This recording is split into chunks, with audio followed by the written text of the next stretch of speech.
The following Conscious Consumer Network recording of a live broadcast is available to purchase in high definition at ethymarket.com. Support free and independent media by becoming a CCN pledger. For €10 a month, you can have unlimited access to CCN high definition downloads at ethymarket.com. Ethymarket, the ethical marketplace for conscious consumers.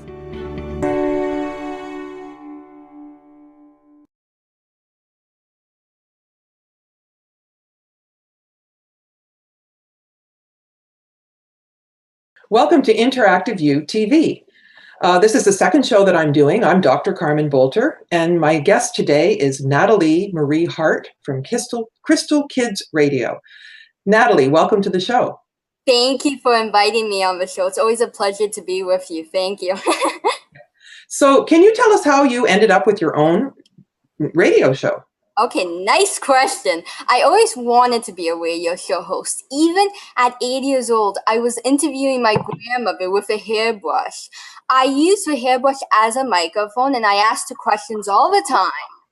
I always wanted to be a radio show host. I guess it was just in me. So I began my radio show at the age of 11, wanting to make a change and a difference. I have been doing this radio show for 3.5 years. What inspired me to create my radio show was because I saw so much corruption in the school system. This radio show was a foundation to make the world a better place.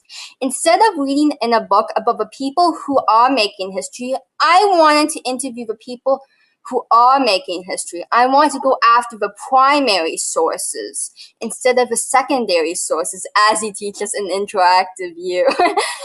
If you want a better world, change comes from the children. And that is why I called the radio show, my radio show, that is, Crystal Kids Radio. I'll briefly explain why I named my radio show Crystal Kids Radio.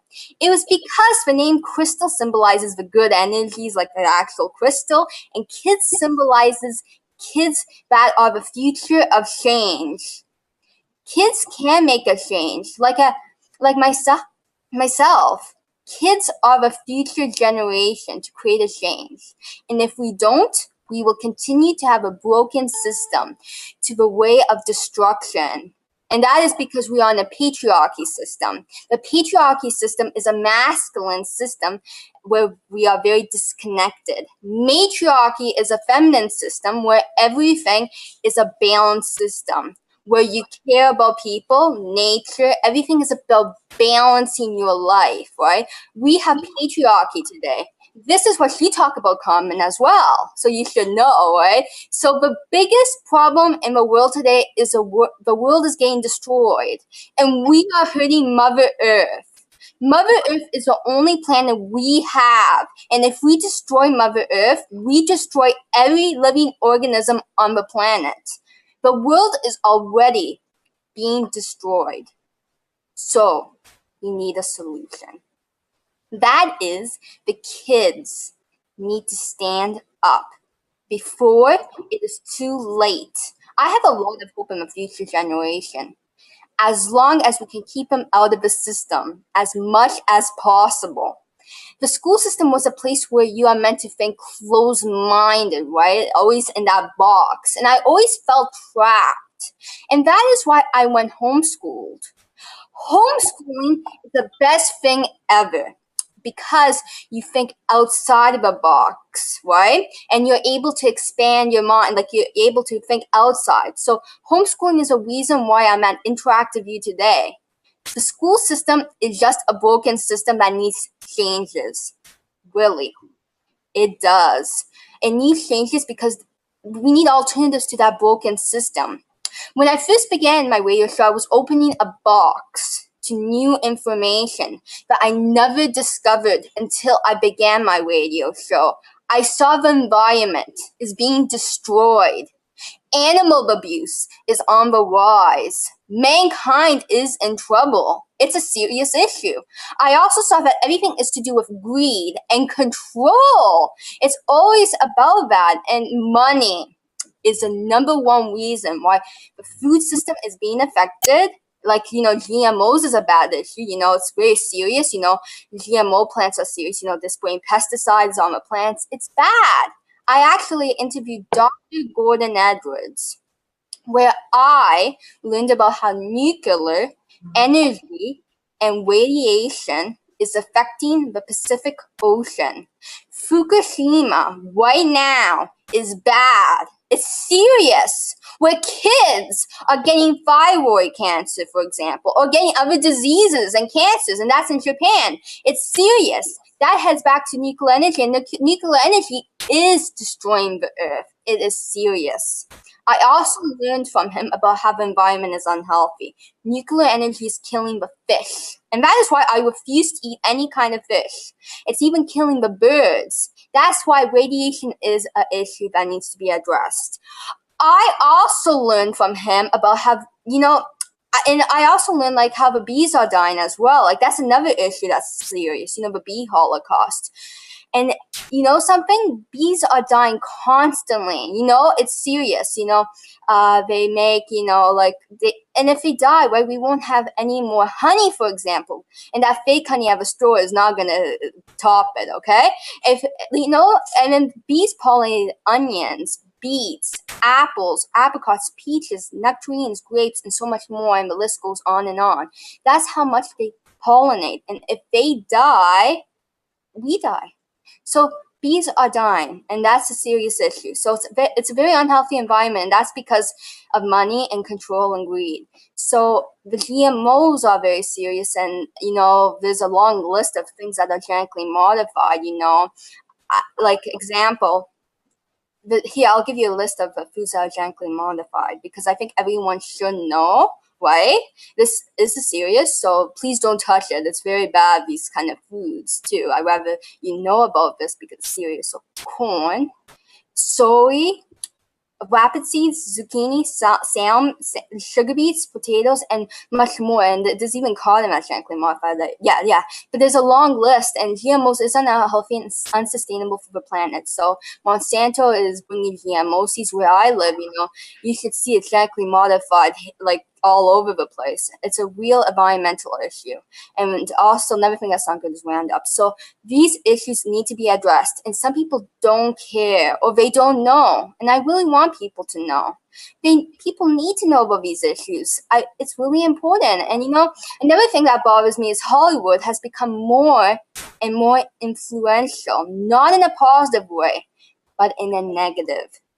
Now society's values has reflected on what Hollywood has been selling to individuals. Individuals' morals are gone, and everything has changed over a decade. Just a decade. Hollywood is negative images are now being portrayed as cool. Children are copying these negative images, thinking it is okay and cool. Many people think how great Hollywood is, but in reality it is misleading the future generations. Hollywood is selling the need to look a certain way, and to teach them morals are not a cool thing. They are teaching us to be attached to material things. In Hollywood, they're selling us on how to dress for young children. Just 50 years ago, 50. Famous actors, actresses, and singers will be classified as unsuitable. That's how much it changed, just a decade. So some people have no idea on the effects of what Hollywood is doing to the next generation. And we worship the actors, actresses, and singers that teach us the wrong values.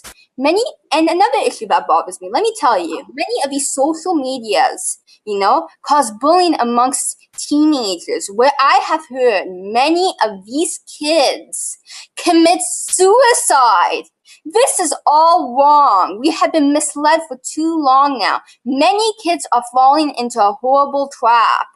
We need to stand and say no. As children, our parents teach us to look beyond people's appearances and not to judge others based on if they are wearing the latest fashion or if their appearance is not as pleasing as others. We live in a world where we're bombarded by messages that material things matter, and commercialism dictates how to live our lives. As a kid, I believe that we need to look beyond the first impression to see the person as what they are underneath. Today, the world, many people are getting, like kids like myself, are being abused. abused. Many of them are dying because they don't have clean water, not enough food, poor conditions, and there's an unnecessary war. But no one wants to take out responsibility for that. Instead of finding a solution, they make the problem worse. That needs to stop right away before it gets worse. And I really surely believe in cleaning up the environment, food freedom, stopping the assault on small family farms, fighting for children's rights to live in a safe environment and society, because children are the future of change. Children are the future. Helping a neighbor always makes the world a better place to live in. We don't know how to love anymore, I see. Many parents could care less about their children. It is sad that this world is coming to this. It is a very unbalanced world. You bet it is. I read yesterday that 7,000 kids drop out of high school in the United States every day. Every day. No wonder. And the truth is that schools are built by the same companies that build jails. Yep, they do. You've got to have the metal detectors, and you can't walk down the hall unless there's a bell, and you've got to sit and wait. And really, the environment is quite inhumane. Mm-hmm. And if kids drop out of school, the likelihood that they'll end up in jail goes way up. And then there's recidivism. People end up back in jail if they get out. It totally ruins their life. And they learn how to be criminals in jail when they probably did something really simple and petty to get in there in the first place. Now, to make an association between school and jail, I think is really, really quite serious. It is. But you're right, the morality is gone. School is teaching people to be obedient and to have the one right answer hypothesis, I call it, where the teacher has the answer, and it's not about knowledge or creativity, it's deconstructive. Mm-hmm. And the teacher's got the answer, and you've got to give it back. So people are completely unplugged from the truth, and it's not teaching life skills. It's teaching how to be able to be regimented. Yep. and corralled. So I see most people are damaged by the education system. I agree with you, and I went through the school system, and I can't say all my school experiences were bad, but there's like a balance of good and bad. I'll tell you why it was good, because I learned from it, to not go into it, right? I spread, at my school, I try to spread kindness as much as possible and try to make a community change as much as possible. And I did, I was changing the high school's morals, right? So, changing the community is very important and positive. If you don't want to be part of the system, I think we need to spread kindness to make the system better. There are ways to improve it, but there is many negatives, and it has, like what you said, the jails are building the school system. When I went to school, I felt like I was in a jail because I was put in portables, it felt like a jail, and this is how small it was, like that, it was so small. I felt like we were all crunched in together, it was very uncomfortable to be there. And I felt we weren't able to expand, how do I explain it? Many kids at my school were pressured and were going through hell having to get their work on time. And we were being pressured always.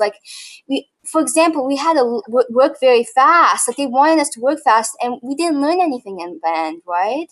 So everything has to do with speed, and the meaning of teaching and learning gets lost when everything has to do with speed and how fast you can get your quizzes, tests, and exams in. When I was in the school system, I really felt trapped. I really wanted to do more. I felt as though, they just were preparing you to be in jail and to prepare you to just follow the system like a flock of sheep, and that's all, And I just felt, I felt like it was really broken. I felt like I was like a caged chicken, it was really bad.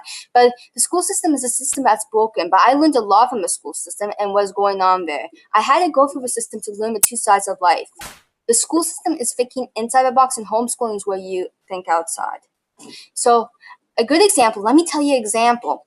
Albert Einstein, he was a great genius. It might surprise a few people, but Albert Einstein failed high school. Yeah, he's a genius and he's failing high school. Something must be wrong with the system today and even back then.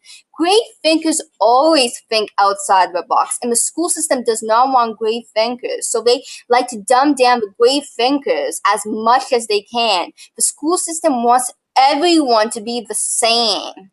And it drove me nuts, Then when you go through the school system, you get those student loans where you can't pay them off and you can't waste them. You are stuck with the student loans forever until you're able to pay it off. And that might be never. You might not get those high-paying jobs. You might not be able to find a job. You know how times are hard today. It's really difficult.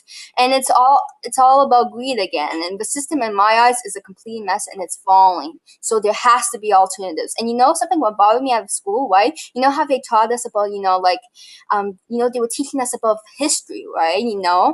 And they were teaching us that the schools, that the history was, we were younger than 6,000 years, but we can't just say that. There's another story at school. They just told us about the pyramids being 2,000 years old, and they were built by slaves, and for the pharaohs' tombs, and so on. And that was not a realistic story because until this very day, we cannot build these beautiful, amazing, wonderful structures, even without technology. Today, we're still unable to do that. So there you go, figures. And the Boston pyramids, they're much older. They are let me tell you, I interviewed Dr. Sam Osmanagic, and that's interview that's going to be coming out soon. But I learned a lot from that interview, and people should check that out once it comes out.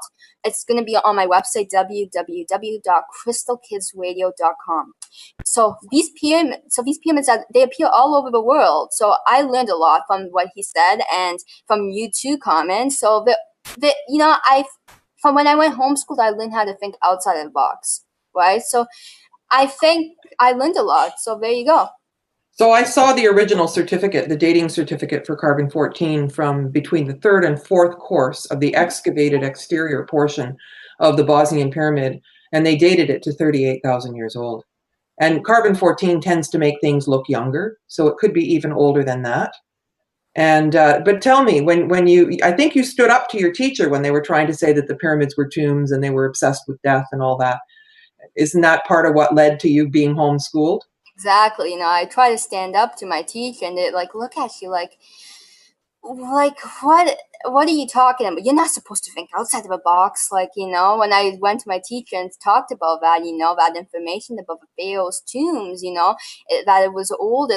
I watched the Pyramid Code series, and that's how I thought outside the box. Even before I went homeschooled, I watched a documentary, and I went to them and I told them the story, look at it, guys, right? And they wouldn't even accept it. It's no way. No, we're learning our history, and all we learned in elementary school for history was how the Native Americans, the art of the Native Americans, and a little bit of Egypt, but not that much. They just said that it was built for the pharaohs' tombs and it's 2,000 years old. But I said, there's another story. There is another story. But they don't look at the other story. They're just one way, whole answer, that's it.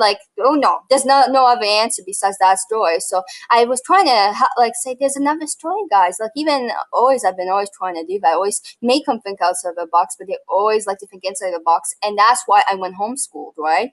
Because homeschooling is what taught me the real stuff, and I was able to interview you. If I didn't go homeschooled, I would never have had time because they would have put pressure on me, and when I went homeschooled, I was able to learn at my pace, at my time, at my way of doing things. I even started self-teaching myself eventually, and that's when I started learning the real stuff. I'm even doing a paper with you, at Interactive U, right, about lost knowledge, and that's going to form into a book called Decoding Lost Knowledge. And I even have a website for that, www.decodinglostknowledge.com.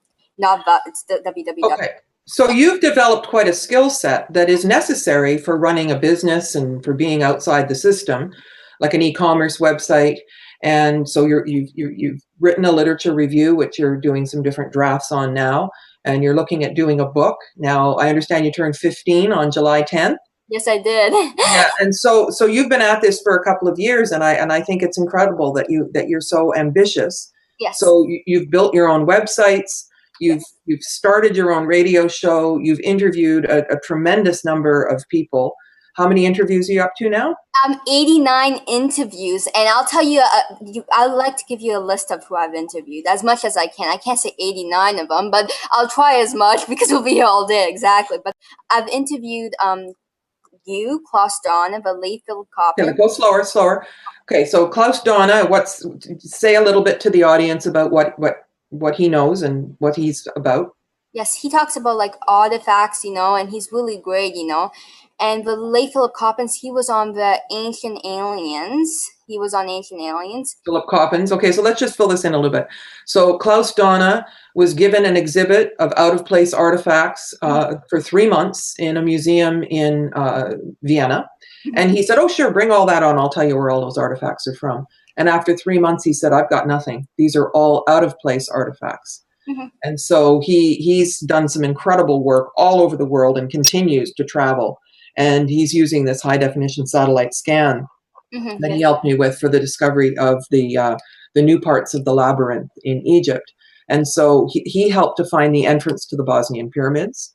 He helped to find this Egyptian find in Australia, underground water, rivers in California, all kinds of really interesting things. Okay, Philip Coppins. Philip Coppins passed away, and unfortunately, bless his soul. And I did a sacred site journey to France with him and his wife. And so say a little bit about Philip. Let's just go through these a little slower. Sure. Philip, I interviewed him a few years ago, and he was like an amazing man. Like he spoke like from his heart. He was like really great. And I also have interviewed Jim Mars. He talks about, for our interview, we spoke about the JFK assassination. And that's a good example to, how, they don't teach us in schools about, JFK, right? And the assassination, like how, like they never really told us about it. Well, I even heard from him, they don't even teach it in American schools. And you think they would teach it, right? Because it is their history, but no. And what's Jim's opinion about the assassination? His opinion is that they killed JFK because he wanted to make a change to the financial system. Right, that's exactly, yeah. And get rid of the Federal Reserve. Yeah. Yep. Exactly. And they didn't want that. They didn't want that. Yeah, so all of these stories come out. So keep going. Who else? Okay, I've interviewed Dr. Gordon Edwards, and he speaks about the dangers of nuclear energy. And I gave you a brief by like what he talks about previously. And one comment about that is that it's illegal. They're not supposed to say anything about Fukushima in Japan. They are not allowed to report on it. Oh. They say nothing about it, which means people are forgetting, and maybe they don't see a direct correlation. But I had an experience here at my house. I was told that this particular plume of energy was going to come across the Pacific Ocean, and it was going to arrive with the weather patterns at a certain day. And I thought, well, I watched the birds, and my birds disappeared for 6 months. Not 6 months, 6 weeks. Seriously? And they came back. But the hummingbirds were the last to come back. And it's interesting how people don't really notice, because, I was asking my neighbors, like, do you have the same number of birds as you used to have? Oh, yeah, I don't notice anything different. And then they ended up admitting that they weren't really aware of the birds, but they were gone. And it was spooky here because I wake up to the sounds of birds, and apparently that was related to Fukushima. Now, the fact that they came back means that something is also healing on the planet, but it's very dangerous indeed. Yes, and I think Mother Earth is going to fight back. I really believe in that because she needs to, because we're on our way to destruction, like I said, Yeah, and what else did you get from Dr. Sam Osmanagic from the Bosnian pyramids? He spoke about, how the Bosnian pyramids are like, like how the energy, like how Nikola Tesla, he spoke about like Nikola Tesla, how he got his energy from the Bosnian pyramids. Amazing interview, like how he spoke. You have to stay tuned for that, please, ladies and gentlemen, because he spoke more into it, like he went deep, but, I want everyone to stay tuned for it and listen to it. Well, Dr. Sam is a true researcher. Yeah. And I call him Dr. Yes. Because anytime anybody wants to come with a special instrument and measure things in the pyramids, He allows it. He has, lots of people come to his Hidden Mysteries conference every September, and I spoke at it one year. And so he brings in people who are able to measure the photonic emissions inside the tunnel system. They've been excavating for 9 years. They're measuring the number of negative ions. There's 14,000 times more negative ions inside that tunnel system than in a regular space. It's quite amazing. And they're also measuring that the energy off the pyramid is stronger the farther away you get. And I did a study in Egypt and noticed that as well, that the exterior was accumulating the energy. And so, yeah, Dr. Sam started out his research in Mexico. And because he's from Bosnia, the government gave him permission to be in charge of the Bosnian pyramid dig, but they said the mainstream media will never say anything about it. They're told to just leave it alone. And meanwhile, it's the most busy and it's the best archaeological dig on the planet right now. Yeah. Göbekli Tepe perhaps is, rivaling that. And both of them were decommissioned. So there was prior knowledge of the flood, it seems, because just before the flood happened, they filled those tunnel systems full of rubble. So a lot of their work that they're doing is to excavate, and they've been at it for 9 years. And they find all kinds of artifacts in there.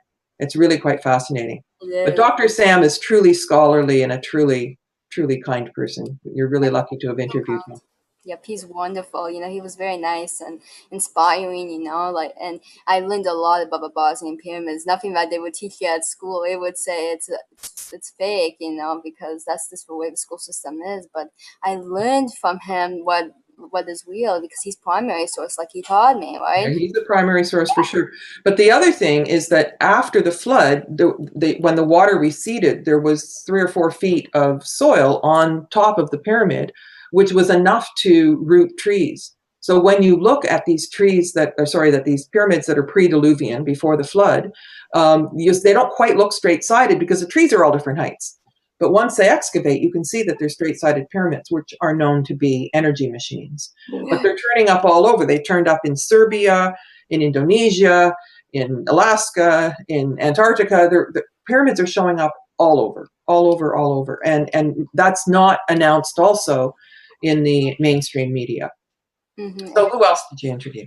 There's a long list. I've interviewed Coy Brackett. She did a documentary called Sweet Misery, A Peer Poisoned World. She got MS, and then she cured herself because she drank diet sodas, and then she cured herself by stopping it. So aspartame, the dangers of aspartame, and they even put that in protein powder.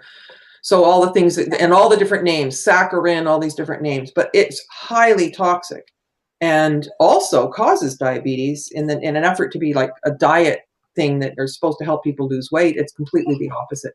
So that's another way that we're being lied to. Why we are being lied, and aspartame is a killer. It's not good at all, and it's in diet sodas. Stay away from diet sodas, please, for your health. It's really bad, yeah. Well, it turns to formaldehyde at 90 degrees or something Fahrenheit. What are we, 96 degrees? And so you're literally like pickling the inside of your body. Yeah. But it does terrible things to the brain as well.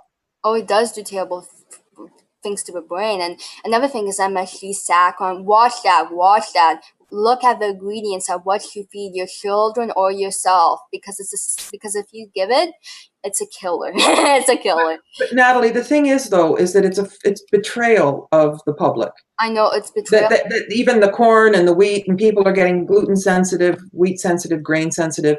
And you mentioned Roundup, which is glyphosate.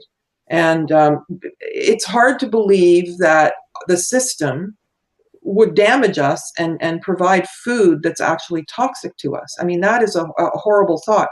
So we talk about a window of tolerance. There's so many issues that a lot of people just think, oh, well, the government wouldn't do anything to hurt us. And if they say it's safe, it's safe. If they say the radiation levels are okay, then they're okay.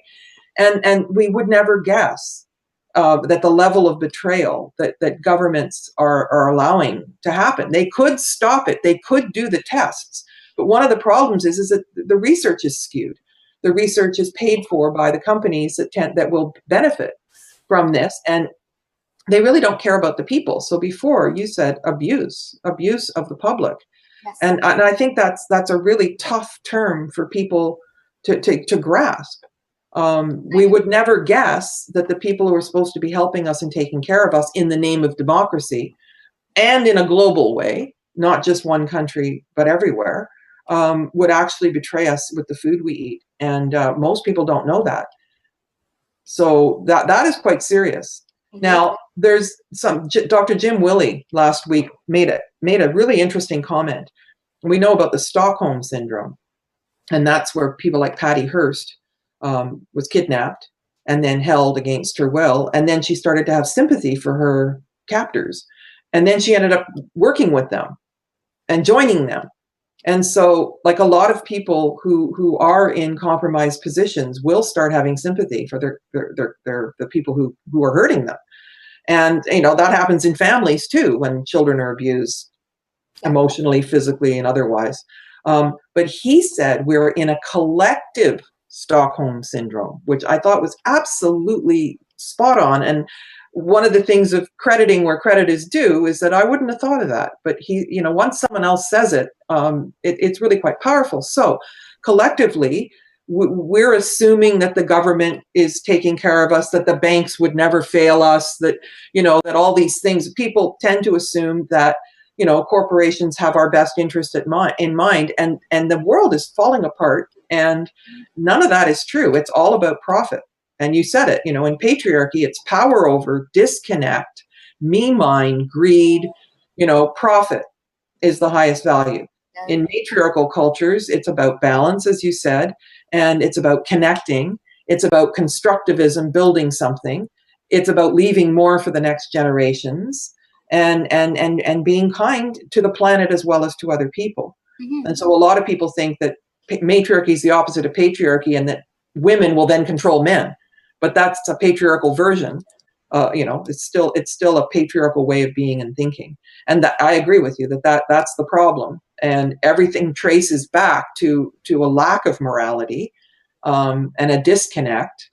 And that's what you have in school. Each subject is disconnected. But what you get to do when you're homeschooled is you get to be cross-disciplinary. Yes. Right? You get to look at the geology, and you get to look at all these different aspects of things to try to figure out what actually happened. So you have another few names that you can give us of who you've interviewed? I've interviewed Michael Tellinger. Mm-hmm. He talks about the Adams calendar. He was a really inspiring guest. Yes, there's a lot more. And I went down to shoot a trailer for a possible documentary that he was making in South Africa.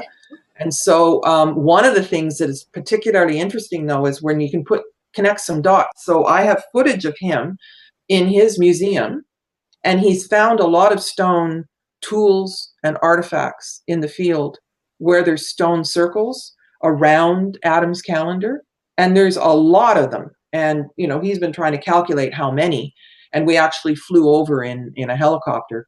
But then in Dr. Sam's lab, if I showed you the footage of both, you'd be astonished that you can't tell the difference. They're finding the same artifacts, same style of artifacts in the Bosnian tunnels of the Bosnian pyramid as in South Africa. Well, that's really far apart. Yeah. And so this is the Stone Age meeting pyramid power, meeting matriarchy, right? Because everything we're going to come to see this last 6,000 years is the patriarchal hiccup. And as you've heard me say, the agenda of the patriarchy is to erase evidence of everything other than itself, right? And so it's been really hard for us to connect the dots, and geology can't speak to social anthropology and all of that. But the story's coming out. Now, have you interviewed Michael Cremo? No. So I'm speaking with him at the Modern Knowledge Tour in Vancouver on August 29th, and in Victoria, both cities he'll be here, and Victoria on August 30th. Now, he is to bones what Klaus Donna is to artifacts. And, his book is called Forbidden Archaeology. And so what he's pointed out is how if something doesn't fit the 7,000 years, 6,000 year period, that archaeologists are burying it again. And, and he's finding, he's got new dating techniques potassium argon and that sort of thing that can see if bones are up to a million years old. Wow. So it changes the whole story.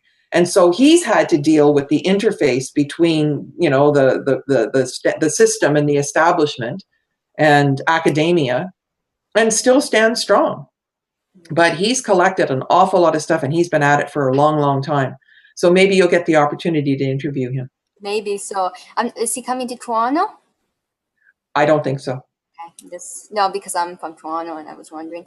Yes, but yeah, he sounds really amazing. And you know something, civilizations, you know, like I hate the way like the school system always makes it look like we're younger. Like it's just like there's more, and they always say the civilizations never had contact with each other. That's what gets me going. It's like, then do they have the same stuff? Like it's like a lot of the same, even traditions. Like they have a lot of things in common with many cultures, and yet they always say they had nothing in common, no connection, no nothing.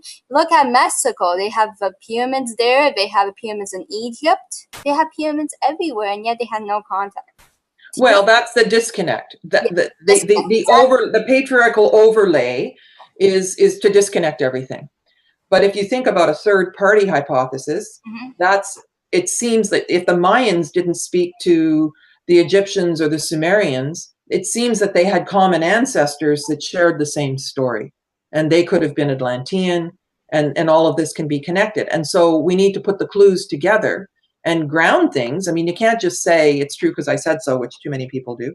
But there are ways now that we're able to connect some of these dots, and each person, like Michael Cremo and Michael Tellinger, Klaus Donna, they're all bringing these pieces together. And we're really, really lucky to be in an alternative situation. And still, there's an issue with the way people do their research. You know, some people are not scholarly, and internet is full of what we've called secondary references, which is people talking about other people's work and doing a really sloppy job of putting things together. And it doesn't seem that the values are there for true research. Now, as a professor working with graduate students for a long time, I was teaching students how to do quantitative research methods in academic writing. And so we've started with that, you and me. So working in Interactive U, I'm giving you the video tutorials and the websites that I built for teaching that, and we're also improving on them, making them a little bit more animated and interesting. But once you learn the method for academic writing, which means you're referencing properly and you're going straight to the source, not they said this on a website about something or other, then it builds in strength. So can you just tell me, because I've watched you become more confident and more articulate over the years, and can you just speak to that a little bit about how doing the research has helped you deepen your understanding? Interactive View has helped me a lot to deepen my understanding. Like, you know, we all work together at Interactive View. Like, everyone is helping each other make, like, for example, you know, my third draft of my literature review that I'm on, right? Everybody's, like, sending me an article, and after I look at the article, I go through the article, and then I find the primary source, usually, and that's how you make it better, right? You improve, right? We work together as a team at Interactive View. It's like a recipe. You take some ingredients, put it in, take it out, as you have said before in what many of our sessions, right? So every time I go to Interactive View's live sessions, you know, I feel as though, you know, everybody's uplifting my spirits, including you, Carmen, you know, and by the end of the session, I feel very excited that I came. And, you know, I'm very happy to be part of Interactive View. While at the school, by the end of the day, I felt drained, and I had to go back to mall. I had to wake up early, you know. I was like, oh, I'm here again, you know, and it was different, you know. But Interactive View is like a new way of learning. School system is thinking inside of a box. Interactive View is thinking outside. It is, and you know, I feel like very happy to be like, you know, Interactive View is a great university where you're able to, like, you know, pick anything you like. You know, I wanted to do lost knowledge, right? You know, and I found a lot about my topic, right? And I want to do a book now. See how much Interactive View can change your life, you know? I want to do a book about lost knowledge, ways to write questions, find the primary sources. And, I love writing my book. I'm like, very happy that I'm doing so, and I have new ideas, about it. Every day I come up with a new idea to find out the primary source, and it's everything is like, we all help each other. And that's what I like about interactive view. Yeah, it's, oh, pardon me? So I'm just going to say here that I'm teaching you the way to do something that's as strong as a dissertation. And that may sound a little crazy because you started when you were 13 and then you were 14 and now you're 15. But why not give you the rules of how to do it? Because it's not that hard. It's like learning a dance. And you learn where everything goes, and there's answers for where a period goes and what's italicized and what isn't, and how to do it. And we're using APA 6 academic writing format. And what I learned, though, is that most of my my students, I was working in the Graduate Division of Educational Research at the University of Calgary. And my students would come and they didn't know anything about the academic writing format. And I couldn't figure out why the other professors weren't teaching it, because they all had to publish in that format. And it happens that the voiceover Sally Jennings in the Pyramid Code is also an editor. And then she started telling me that she was editing my colleagues' work. And then I realized they didn't even know it. And it's the best kept secret, because if people go and pay huge tuition, to do a PhD, they don't get the supervision they think they need. They don't get the answers and I never did. I never got anybody helping me or telling me what the format was.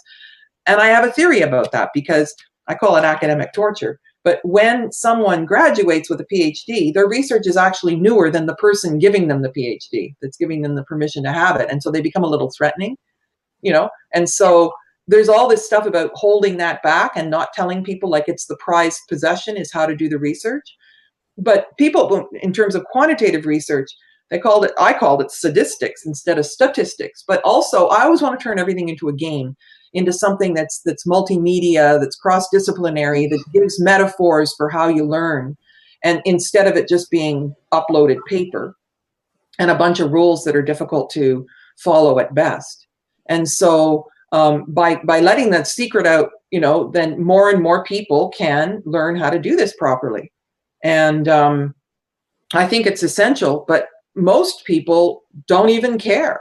And they think that copying other people's work and making it look like it's their own is the way to go. And so maybe you can speak a bit to that. Yes, they're copying your pyramid codes all over the internet.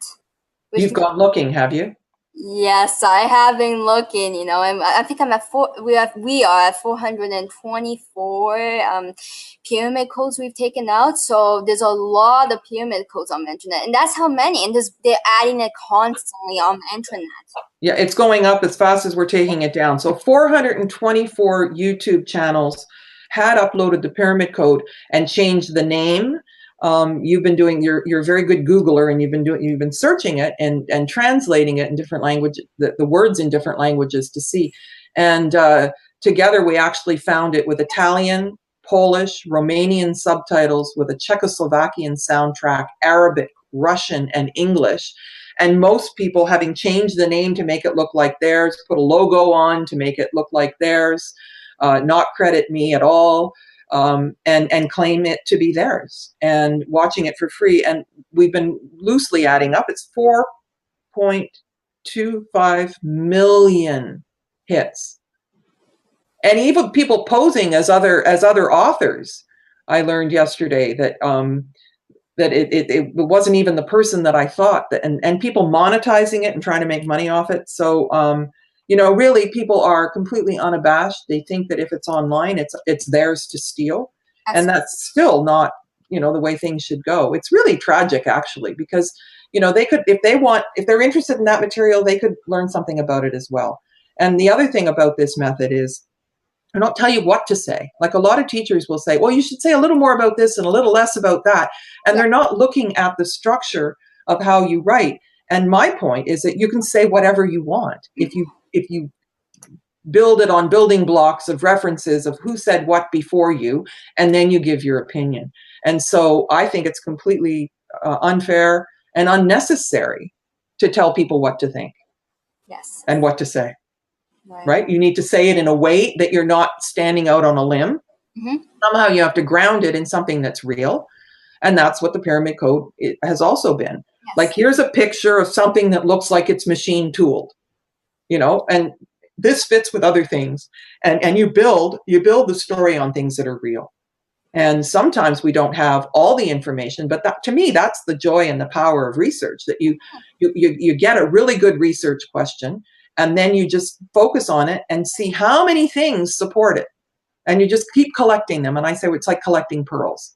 Yes, and you put them on your necklace. You're the string, and you put other people's real research that they measured this and they measured that and they came up with this answer, right? And not just a literature review, but actually looking at real research. And then you've got a leg to stand on. And I think that engenders confidence, and you're seeming quite confident at the moment. For sure. And that is important. If you have confidence, determination, because determination and confidence is your key to success. Because like when I'm doing like my book as we speak, like I'm writing it, right? I'm determined to get it done. I'm determined to finish it. Like, some people just halfway completed, that's it. And people go after secondary sources. And the way to find out like the truth, you have to go to primary sources. I know some information is hard to find primary, but even how hard it is, there is somewhere that it is primary. Like, for example, Atlantis, right, that I've been researching, right? I go to Plato's stuff to find out about, like, his work, right? I go to his work and see that what he talks about Atlantis. And he's primary because he is, like, I know it was written in a different language, and they translate it in languages. When they translate, sometimes they mistranslate it, and so it's not translated right, but it is still primary source. That's right. And you can say he said this and somebody else said this, and then the reader can weave their way through. Now, the other thing we have is that any book that's older than 75 years has the Creative Commons copyright, which doesn't mean you don't say it's your idea, but you can actually find the book online. And then you can read it, and then you can say what Flinders Petrie or Herodotus or somebody said. And so you could never carry around all those ancient texts, and have them all in your home. There's just too many of them. And so the beauty is that you can dig deep and find the original texts, because it's legal to put them online, but you still have to give credit where credit is due and say where you got your idea. And that's all it is weaving toward, together what other people said. So what is your opinion, Natalie-Marie, of why people don't care about this?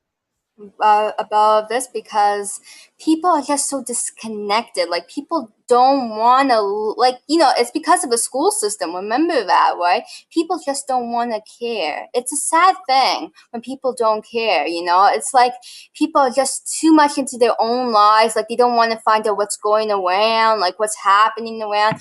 People just think one way. Again, it's like the school system. Think inside of that box, right? That's why people don't care. It's because of that box that the school system put on them when they were in the system, right? And that is the reason why people don't care. If they got out of the system, believe me, they will start caring. Just the way I went homeschooled, I began caring, right after, right? And I started caring about the issues that are going on today, right? Before, I didn't know about the issues. So some people don't know about these issues, right?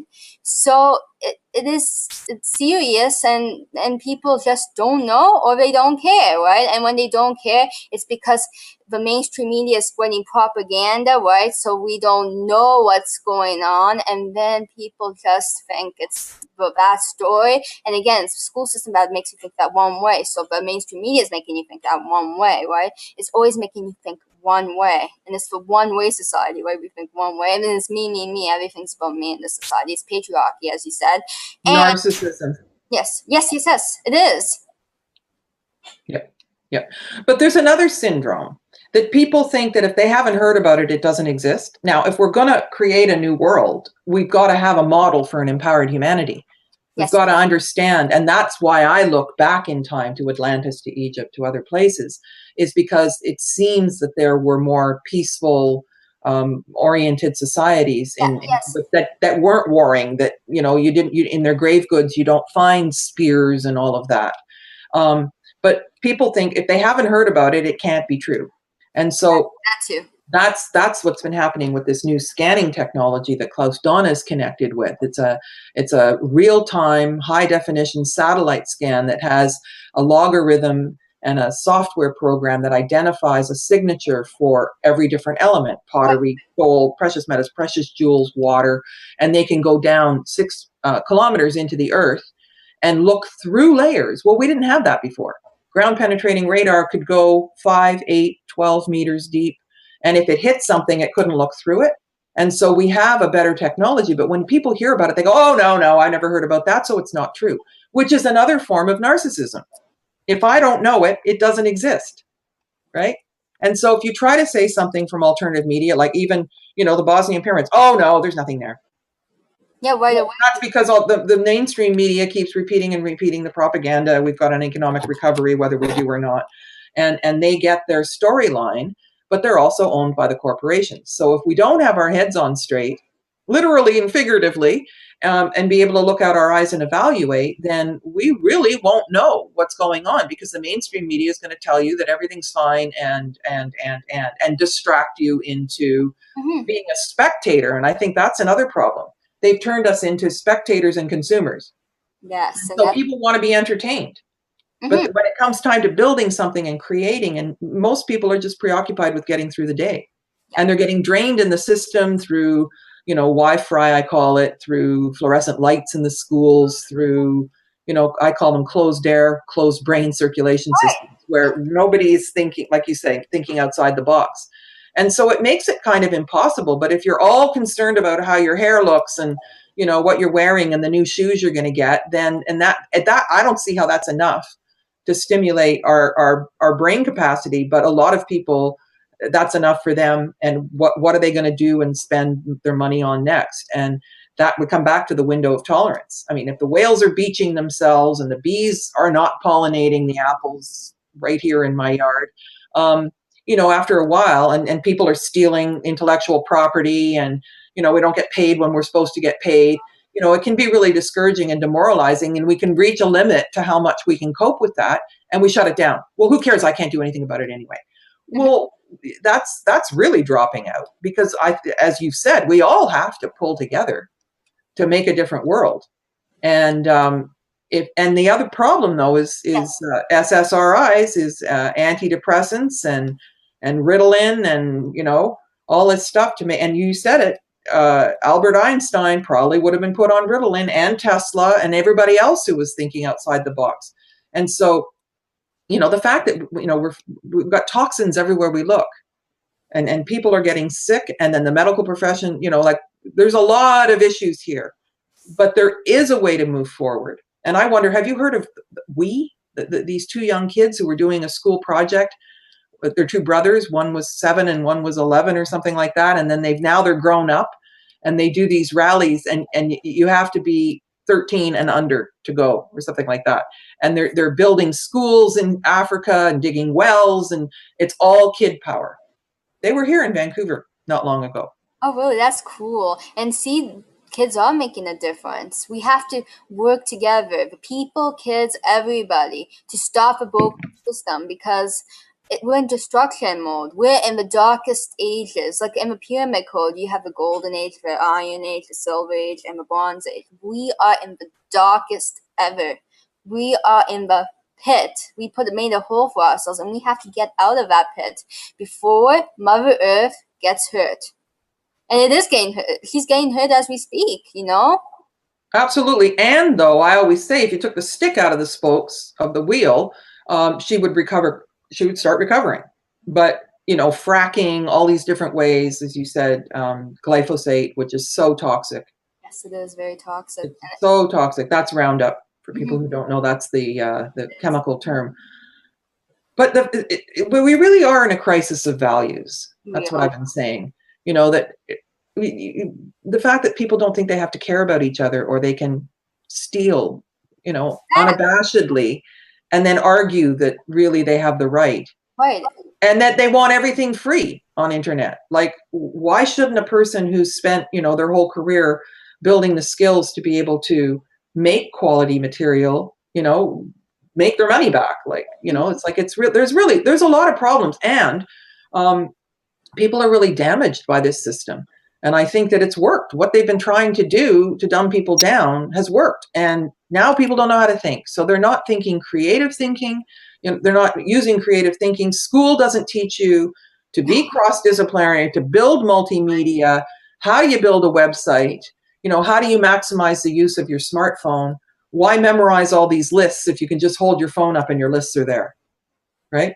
Like, there's so much that smartphones are doing. And when I worked in Taiwan, I was like, well, if you can't beat them, join them. If everybody's got a cell phone, let's start making little films in school and editing them on the spot and using them in their presentations. But most schools make you turn off your phone. And I know that you can be distracted and you can sit there with your phone all day, but you know, it's not the phone that's the problem. It's everything else, the context of it. So I understand that you're also interested in filmmaking, and that you told me you had a donate button on your website, and you left the money there, and then you were able to buy yourself an HD video camera. And what else did you get? Tell me about that. I got a new computer out of it, and you know, computers are very expensive, but I was able to get it because they donated and helped me out, you know. And I also got a few more new equipment. I thank them from the bottom of my heart for donating. I really thank you. Wherever you are, I thank you, because it helped me a lot to create, you know, like proper, like, you know, now I could write my book more efficiently, and like I'm doing stuff now. And I also want to do like a documentary I want to do, and I want to do other things. I want to expand, you know, on what I want to do. So there's a lot of things I want to do, and yeah. So you bought an HD video camera and a tripod, and a tablet and a computer. Yeah, tablet too. Yes, that's something. And then after I got a Acer computer, a Windows. Yeah. Okay, so you're standing on your own 2 feet, and it's only a few days since you were 14. And 15, 15. And you're ambitious. But the thing is that in Interactive View, we've got the my video program. We're teaching animation and learning all that together. And so now, if anybody cares about donating to your site, you know, you're looking to have whatever the fee is for the Adobe Creative Cloud. So every month you can afford to do the animation, to have the programs, Photoshop, Adobe Premiere Pro, After Effects, and that's what we're making the animations in. And so they're all ready, just like Apple. The Apple Store is all ready to support people to make the transition between PC, how to do things. 1-800-MY-APPLE. Adobe's ready with video tutorials. In the olden days, I was making the tutorials, and now a lot of them exist. And it really is a way, if you take the time, you do the video tutorials, you work your way through it, and then you start to see how there's parallel structure in all these programs and everything. And then it's just really a dream now, having started with Photoshop in 1994. You know, I've been working with it for a long time now, and to see how much better everything works. So, you know, if you can get a little support from your fans, then you can be up to speed with these programs. And I think it's really important that we're all working with the same programs as we move through, and also inviting people to live sessions where we're working on one person's material and other people watch us edit and work on these projects together. So yeah, I hope that you can do that, and I hope you can be supported to keep that program going. All of those programs going, because that's, you know, like, I think I've always thought in developing Interactive View over the past 14 years, that if we're all on different programs, then we can't help each other. Mm-hmm. And so, you know, in the beginning, I had to make all the video tutorials, and now I'll make the ones that don't exist, but the ones that are there, they're really useful. So we can be self-taught, and you can sit there and do all the video tutorials, but I think it's interesting to discuss them. So one of the methods that we've been using is going on Skype and then finding a video that we're going to watch, a video tutorial, and then we put our mute button on and we each watch it so you don't hear the other voice if you're slightly out of sync, and then come back when you're finished and discuss it. Mm-hmm. Right? That's a great way of learning. And so what's missing, if people don't understand something, what you're missing is what is called, I call it scaffolding. And so my first computer person in 1982 said, it's not hard to find the answer with the computer, it's hard to find the question, right? And so if you're missing a term like rendering, what's rendering in terms of filmmaking?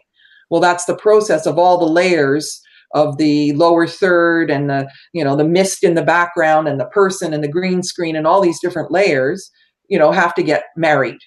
And then if you're going to make a film, you have to render. But if you have never made a film and you don't understand about, video editing and you don't know that word, then as they're talking, you get lost. Right. So we can stop, go Google the word, go look for it, understand what that term means, and know that you just added to your vocabulary. So if you can't do something easily, I say you're missing the scaffolding. Yes. Right? Which means there's a term that you haven't defined that you've never heard of before. Well, that once you understand that, that's how but learning to learn. Because I've always said that if you knew everything right now, all the information on the internet was in your brain right now, tomorrow it's obsolete. Tomorrow there's more. And so it's not about knowing everything and memorizing, knowing in the sense of the ABCD on the teacher's test. It's about knowing how to learn and having transferable skills and trusting these video tutorials. And if you don't like the person and you can't learn, there's another set and another person. Mm-hmm. And I get a kick out of it. A lot of times it's a kid who's got the parent's video camera and he's, using his cell phone and the video camera to teach you about something about how to use your phone or whatever. But the kid's 12 and they're sitting in their bedroom making these YouTube videos and then uploading them. But you ran into something. Tell the audience about how many hits you've been getting on your interviews that you upload and the whole thing about monetizing on YouTube. Well, I've been getting a lot of hits, so you monetize, I've been getting a lot of hits, and when you monetize a video, you have to, you go through, YouTube, YouTube. AdSense. Yes, AdSense, yep. I'm sorry, yeah. AdSense, right? Google AdSense, and then you have to connect your YouTube channel with the AdSense to monetize your videos. And when you monetize your videos on YouTube, that's how people find your YouTube video, because people will click on it, right? Because YouTube will promote that video more likely, and then that's how you make money coming in, right? So that's the way you do it, right? You find alternatives, right? You can make money through the internet. It is possible. But they didn't want it. If you weren't, you had to be 18 or something before you were able to use it? Yes, but I used my father.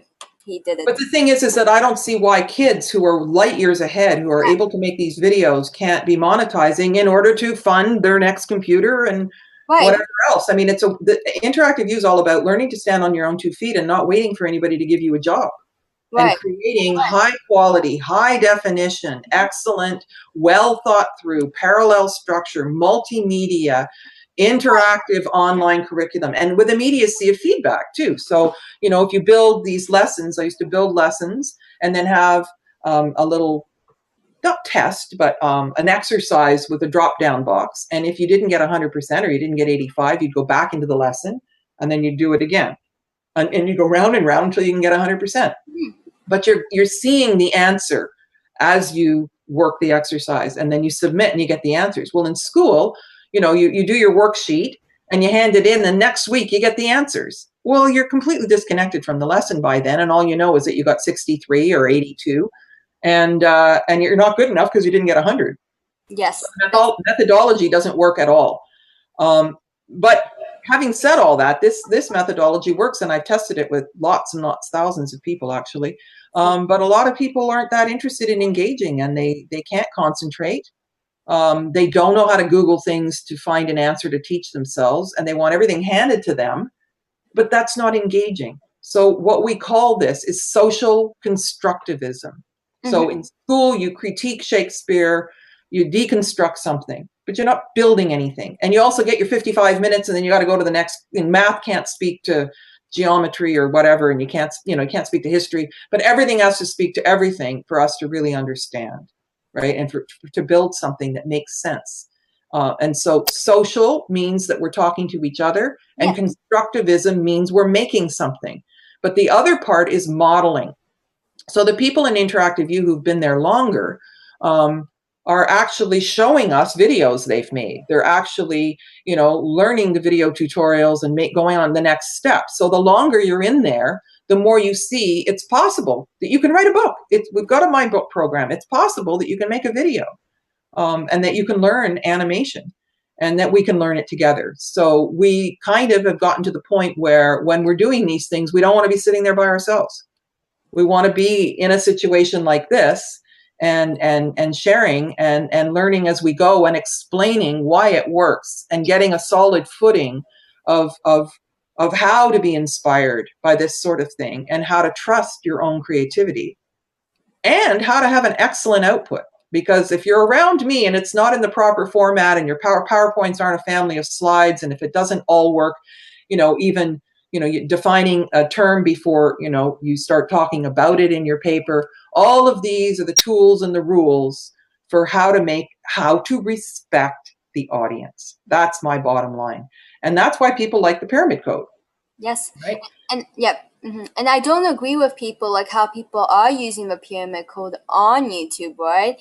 So I want to tell everybody, please learn your lesson on what you did, and please never do that again for those that did do it, for those that did use a pyramid code, because it's copyright stuff. And I hate when they monetize it, right? And they don't even own the video. They're making money off your video. And you work so hard on it. I know you did. And they are making money off it. So please live and learn from those experiences and never do that again. Because if just say ABC, the company ABC, they will sue you for a lot of money, like millions of dollars, if you did do that. So I'm surprised YouTube is not catching this stuff, because YouTube needs to be more aware of what is being posted, like the pyramid code, like the whole documentary. I mean, they say that they're supporting you. Like, I know one person said they were supporting you. If they really were supporting you, they would ask you permission to post a 3-minute trailer and put by your DVD. That's what they would have done. But no, that's what makes me upset. But I know it's hard times, and times are very hard. People are suffering right now. Like, there's no middle class. There's a support class and a rich class. And, it's harder day by day. People don't have money to feed their children. It's serious. And that's why that's why abuse is on the rise, everything. It's horrible world, It's all messed up, and history is repeating itself. This did happen. This did, but we have to go back in history, really back in history, back to the times when matriarchy was around, back to a balanced world instead of an unbalanced world. Because when it's unbalanced, it's going to destroy the planet. When it's unbalanced, it'll destroy the planet. And when it's balanced, it will come back, Mother Earth. Like, it'll come back to nature. It's like the world has cancer. That's the best way to explain it. We need to cure it. And that's a way to cure it, if we work all together like a team to make a change, right? And that's what we're doing with Interactive You. We're working together to the root of a problem, to work together, help each other. And that's why I really love Interactive You, because at school we were competing with each other. Everyone was competing against each other. I tried, no, let's not compete. But in Interactive You, we work together.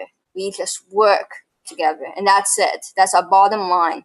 We are a team at Interactive You. While at the school system, no, there was no such thing as a team. There was just, the propaganda going around in the school system. It makes me upset what's going on in the school system. It does.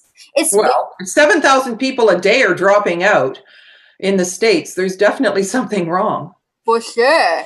There is something wrong. It is bad, and it is because they start you off very early. Because when you're a kid, your mind isn't set. When you're adult, your mind gets set. Yeah, and that's a problem with bringing people in who have gone through the school system. So that quote came from the Alliance for Excellent Education in 2007. So that's already 8 years ago, and I bet things are worse now. I think people are less tolerant. Yeah. But that's a staggering amount of people. Lots of people dropping out. And what are they dropping out to? They're likely just going to be walking around and up to no good. So it's pretty serious. I agree with you. It's really serious. But the thing is that, walking down the street, sitting at a traffic light in a car, it doesn't look like everything's falling apart. People have relatively nice vehicles. They seem to be able-bodied, though we see more and more people who are having trouble, but people's parents getting Alzheimer's, young kids getting cancer, pets dying earlier than they should. I mean, there's a lot of toxicity in the environment that is compromising people's brain power. And I think that things like antidepressants, do that as well. But once somebody's on those, then how do you get off them too? So there's a lot of issues here. And so to stay away from all that toxicity, keep yourself clear. Don't clutter your head with all the stuff that doesn't work, and get busy. Get busy getting creative. That's what this is about. And so you're not waiting for anybody to employ you.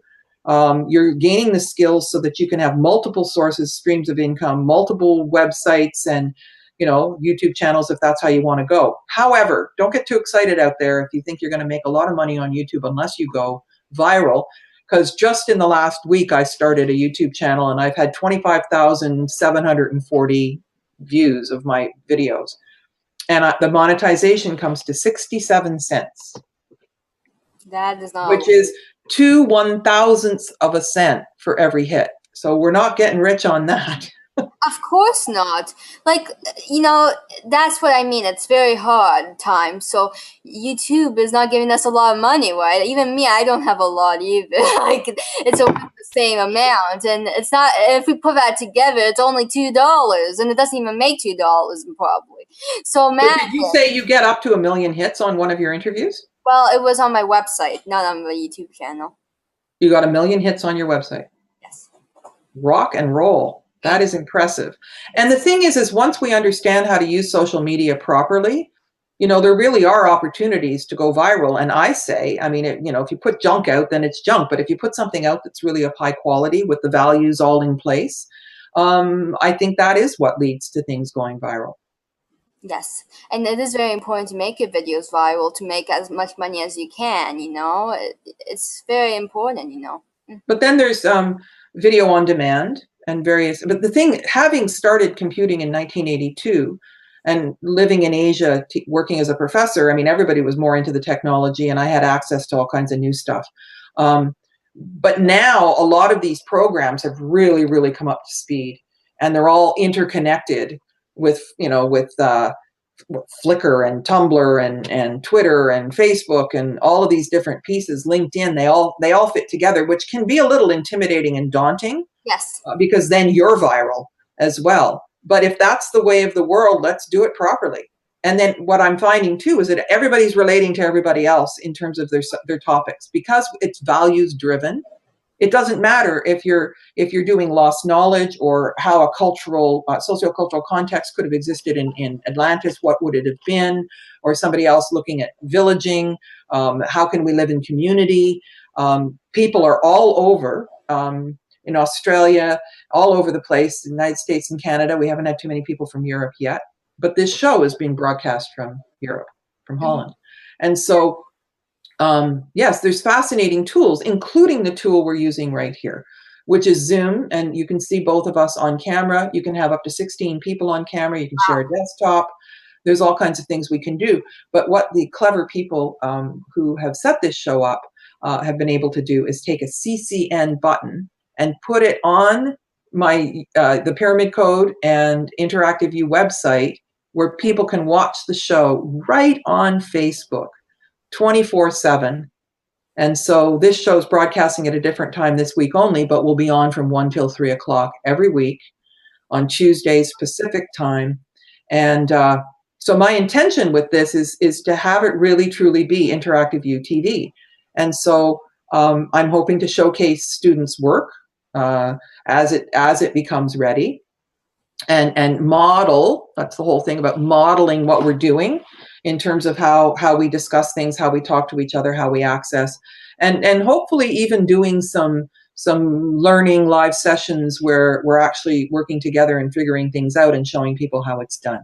Because way back I had a teacher, it's actually a computer geek that would fix my computer, and I asked him a question. He says, well, did you know you can Google it?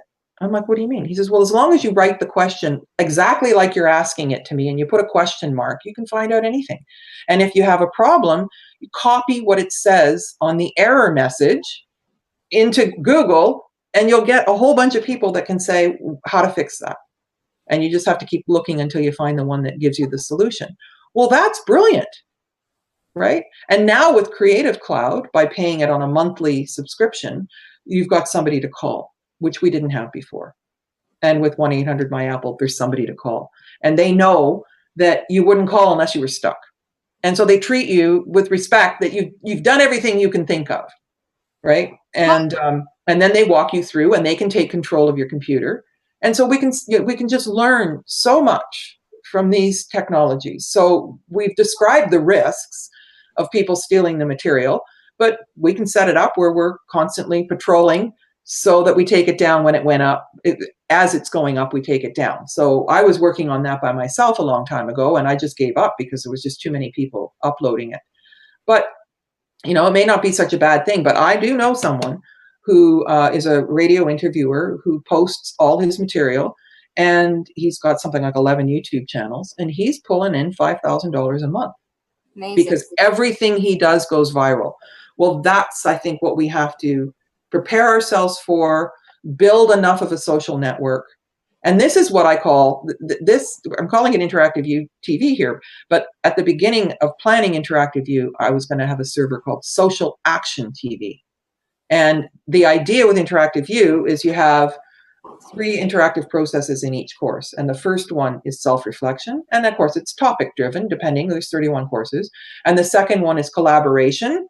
Find someone to work with that agrees, you know, with your value system. And the third one is social action.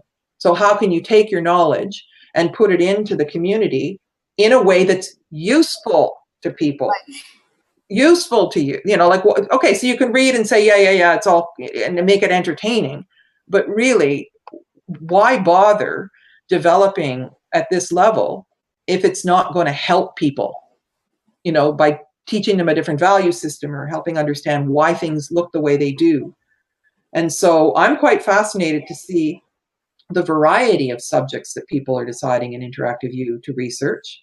Mm-hmm. You know, we've got one person who's measuring energy fields at sacred sites and reporting back, and finding other people who've measured energy fields there, and hopefully using the same equipment and making a world map. There's such a thing called a Prezi, where you see the world map and then you click and it opens up that place, and you click and it opens up an article, and it just keeps opening and opening and opening. And these are tools that we use in order to be able to have a mind map of what we're talking about. Yes. So as one person uses that tool, then that models for everybody else the usefulness of it. But we're all using the same mind map tool. Okay, we're all using Prezi. We're all using, you know, the Adobe Creative Cloud. And so you wait and see when there's, you know, a few more people who are getting competent at this, and also looking at the layering. You know, so some people are ahead in some things, some people are behind in other things, because we have gaps in our learning. Because some things just don't compute, some things we've had no exposure to, and that just has to be okay. That we pull up the place, but we also can do an assessment of what we call it a mosaic. What areas are you strong in? What areas are you weak in? And so, you know, you have to have certain computer skills. If your computer doesn't work, you're not going to do very well here. If you've got low bandwidth, and, you know, you can't run a video at the same time as talking and looking around on internet or the Google Drive, then you're compromised. And so there's certain things that people need to have in place, and also voraciously being able to Google things. So you're not just dependent on asking a question to one person, then they have to feed you and answer everything. That everybody becomes interdependent with all of this. And so I say this is flattening the hierarchies. So in a traditional school setting, the teachers, the sage on the stage, they've got the answer. They deposit it into the students, who give it back on a test. The end. The banking system of education, and banking system doesn't work anyway. But instead of being the guide on the side.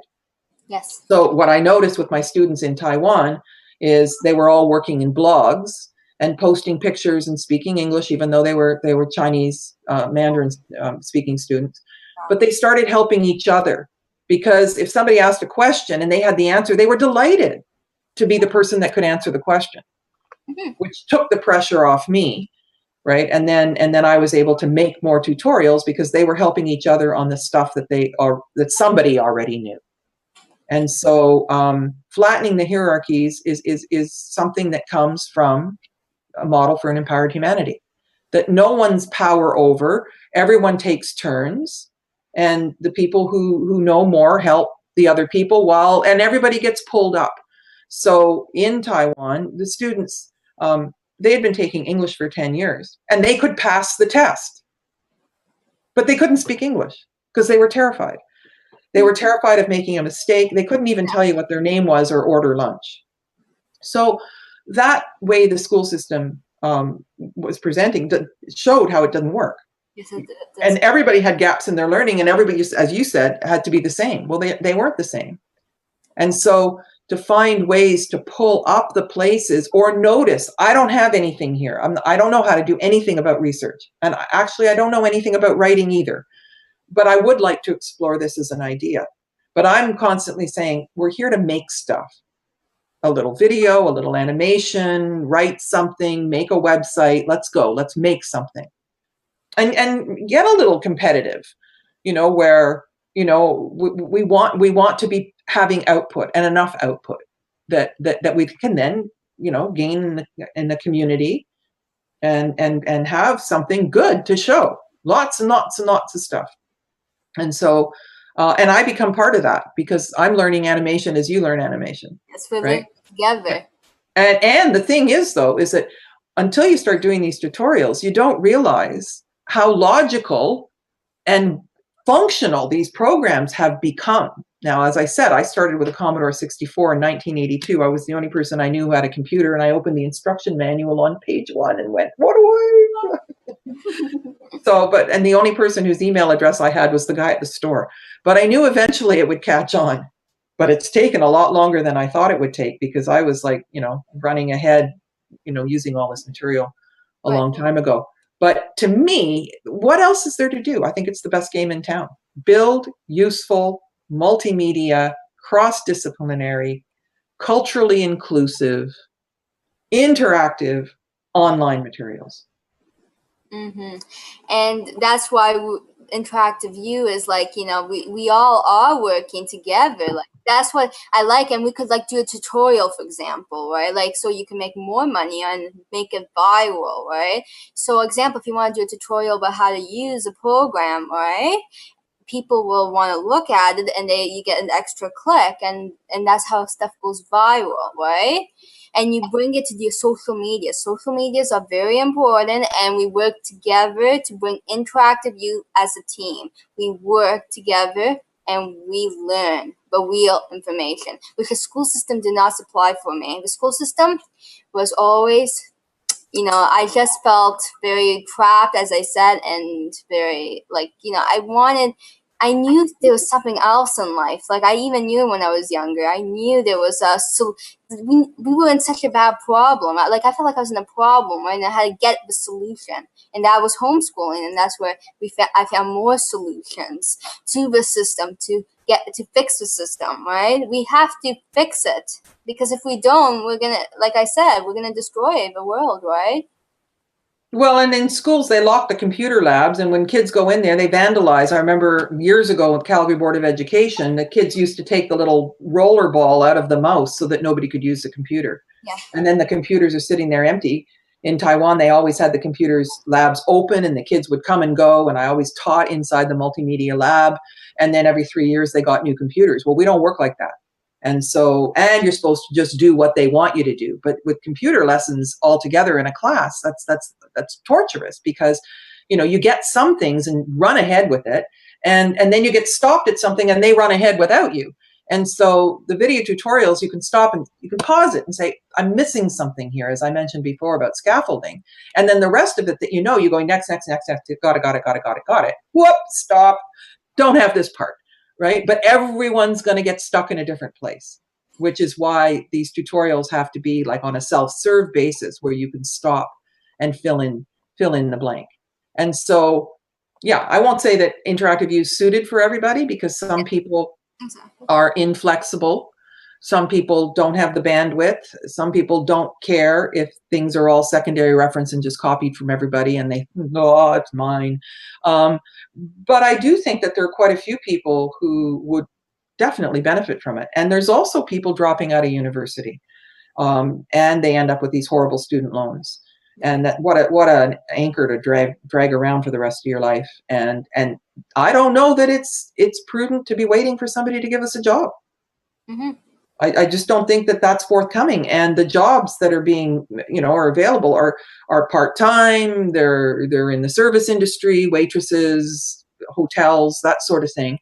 But that's not really a career like we think of, And so if people are satisfied going through the regular system to become a psychologist or, a medical doctor or whatever, it's all there for you. Mm-hmm. But mostly we've got people falling through the cracks. Yeah. And so it takes a lot of determination, and maybe people don't have that level of focus. You do. Mm-hmm. I can't wait to see where you end up in a year. Yep, probably. You're just going to keep going and going and going. But the thing is what happens, you start to catch on. Yes. So it's a slow go, just like a download starts slowly and then all of a sudden it goes up. But let's talk about another thing here on just the idea of monetization. So the people who have set up Conscious Consumer Network TV have given permission that they will put everything up on YouTube. But if I'm in it, I put it up on my YouTube channel. And I asked if my students are in it, can they put it up on their YouTube channel? Because we all have different audiences. And so it becomes both and, which is far more of a matriarchal value. They don't lose. They get their audience and we get our audience. So it doesn't hurt them for us to put it on our own channel. And we do that with permission. But having said that, what we can ask our people to do is, if they see a whole bunch of stuff that's been uploaded by other people, look to see Crystal Kids or Natalie-Marie Hart, whatever it says. Watch the one that's on your channel, not the one that was pirated by somebody else. Because we won't stop all the pirating, but we can train each other and our people to notice, and also notice the number of hits. So if you're making a bunch of video tutorials and one in particular gets 650,000 hits, well, what about that? Why is that more interesting than some of the others? We'll make more of those. But if you can start to think in terms of video tutorials and little animations, I mean, that is incredibly empowering. And then we spend our time uploading wherever it goes. But it can be video on demand. And you can have a subscription that people, anything you post, if they pay, $4 a month or something, they can look at anything you post. So you can put it in various places. But once you become conversant in this methodology, off you go. The sky's the limit. Right. And that's why I really love being part of Interactive U, because I have been inspired to do more, and that's, because of your documentary, that's what inspired me to pick my topic, lost knowledge. And that's what's going to be a book, right? So it's very inspirational, Interactive U. But like you said, it's not for everybody, because people like to think inside of a box because they did go through the school system.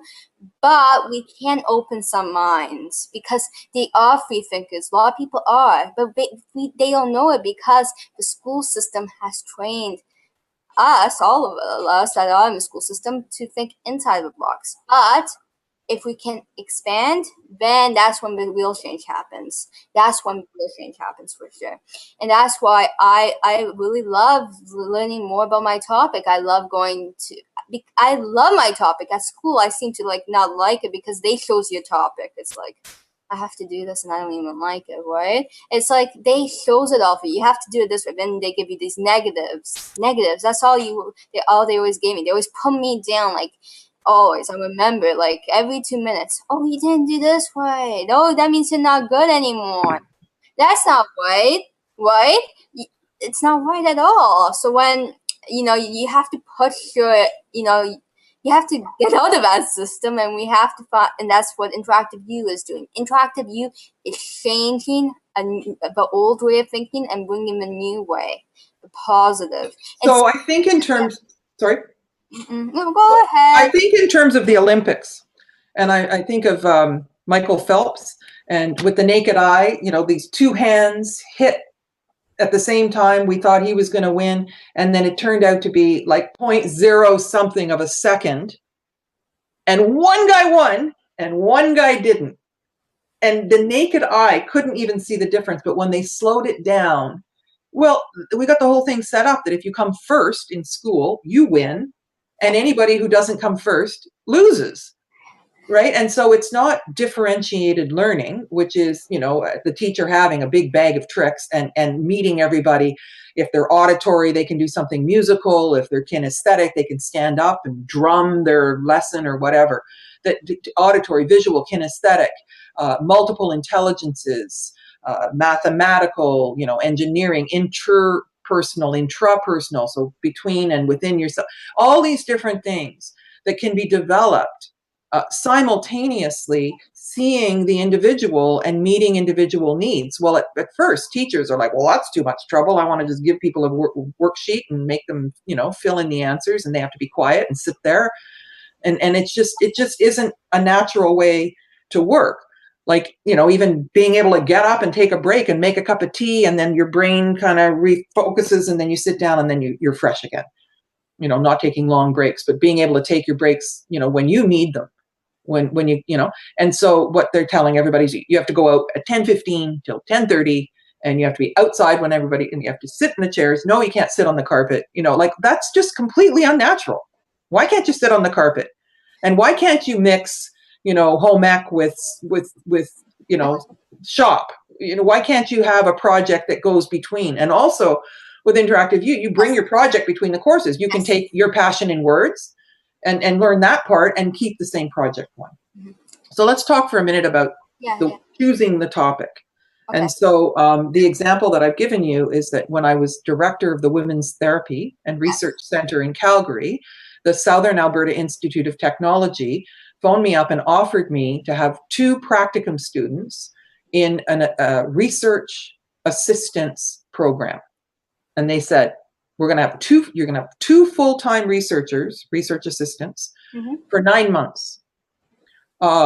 Choose a topic and supervise them to go and find the research. So I thought, okay, what do I want to know? And you really have to think. And I put that to you as well when you chose your topic. If you really could get to the bottom of something, what do you really want to know? And for me, the answer was, if we had these peaceable matriarchal cultures, a la Maria Gimbutas, who found all these little goddess dolls and figurines quite deep in the earth, and we had this peaceable matriarchal cultures that, as I said before, didn't have weapons, and were doing horticulture and led to agriculture and all this. What happened that gave way to patriarchy? How did that happen? Who did it and how? Right? And so that was the research question that led to my book, Angels and Archetypes, an Evolutionary Map of Feminine Consciousness. But what I found was when they went to go and get the research, they couldn't find the journals because all of the institutions had all the boys' stuff. And so I ended up finding out that there was a Simone de Beauvoir Institute library in Montreal.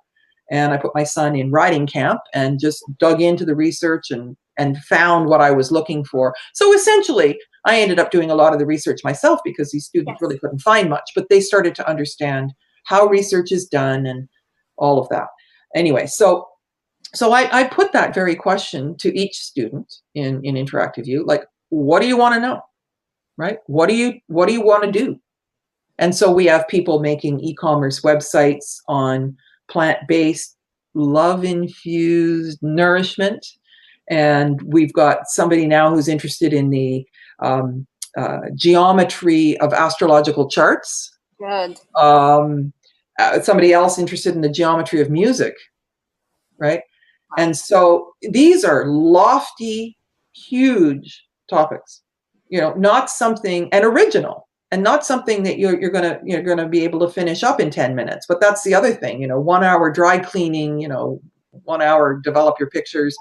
We want a half an hour show on TV to resolve any issue at all. You can do it in an hour or half an hour. We're really misled in terms of what it takes to develop something that then makes it meaningful. So constructivism is meaning centered. If you're not connected to the meaning of it for yourself, there's no point in doing it, right? Right.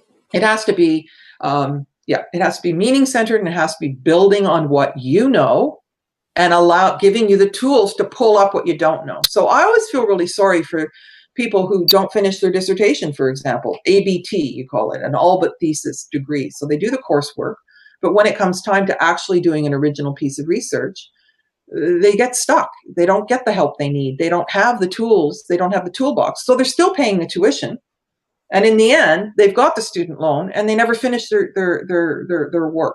Well, I think when we start things and don't finish them, we end up with a really bad reputation with ourselves, right? Yeah. Like you have to meet your own goals and set goals. Yes. And so I don't want to put people under a lot of pressure and give a lot of deadlines or whatever. And I find that without that deadline, people perhaps don't work as hard because they think they've got all the time in the world. Now we'll see how that goes, because I used to say that tuition was buying a deadline, because I've got 12 years post-secondary personally. Go ahead. So yeah, you have to see how like people are gonna go. Let's check how it goes. The deadline part. Like you never know, right? If people can't still do the work, then that's good. But sometimes people forget about it. Like I noticed that, when they stop doing it, example, the literary, they're halfway through it, and then they forget about it. So always remember you have those goals. Those goals are very important, and you always have to get to those goals because. Again, it's determination. I was really determined. I wanted to set these goals. I had a list of goals I wanted, and I did it. I did every goal, and I'm still doing them as we speak. Like a book is another goal, and I'm gonna make sure that book is done soon. Right. Yeah. Right. And I saw through an exchange that somebody actually knows a publisher and it's possible that you'll already possibly get a book deal out of it. And so that's everybody talking to everybody. You wanted to interview Art Bell. Art Bell is the one that started Coast to Coast AM, and he was moving to the Philippines, and he gave his show to George Nuri. And I've been on that show for a total of 17 hours with George Nuri, over 7 appearances. And now Art's coming back to America, and he's going to start his own show. Great. And I am booked to speak on it for 3 hours, August 10th. And so you were asking how to get in touch with him, and he's got someone that is like an agent to go find interviewees for Art.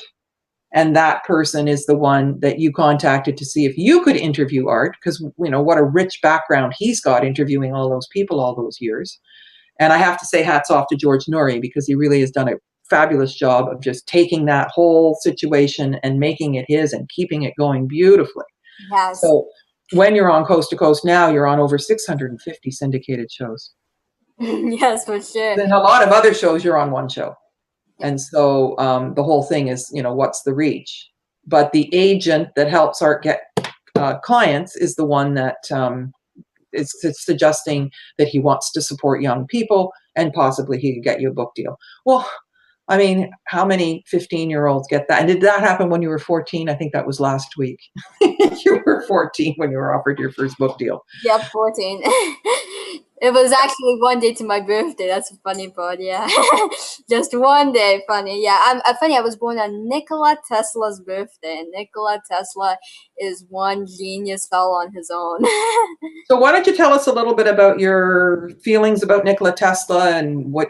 Tell us more, because I'm sure you're very aware of him. Because I'm very aware of him, and I believe, Nikola Tesla was born very close to the Bosnian pyramids. I think he was a very gifted person, and he got some really good energies from the pyramid.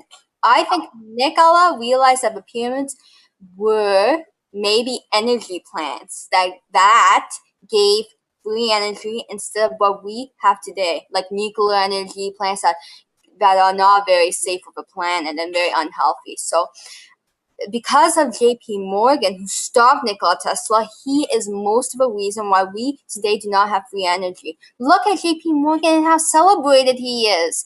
Thomas Edison thought direct current was superior and much better than what Tesla invented of alternating current, which is today. Nikola Tesla has so many inventions, such as the X-ray, radars, wireless remote control, electric engine, and the radio. In the end, it is about Tesla's biggest creation, that was stopped for greed and money. Again, it's all above our pocket. See, it always pops up. He built the tower called the Warner-Cliff Tower. And that sort of has a shape of a pyramid, right? So he built that tower underneath water. The technology he used is identical to the pyramid because there's also water underneath the pyramid. To build this tower, maybe he could have remembered, just a suggestion, something from his past life. I wasn't there, so I'm not sure what to say about that, since I am secondary source.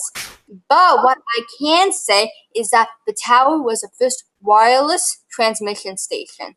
It could have given us clean energy. But they always try to stop something good. Always. It always happens. And for the love of money, we will destroy our planet if we don't watch out. Maybe that is why what they're doing in Area 51. Maybe that's why they're building something to leave a planet, actually.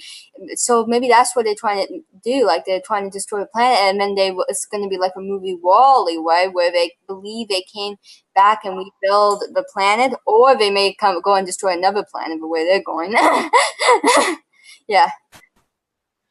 Yes, and he was driven into obscurity and died miserable. And then they came and confiscated all his material, and then they've used some of the stuff, but things can be used positively or negatively.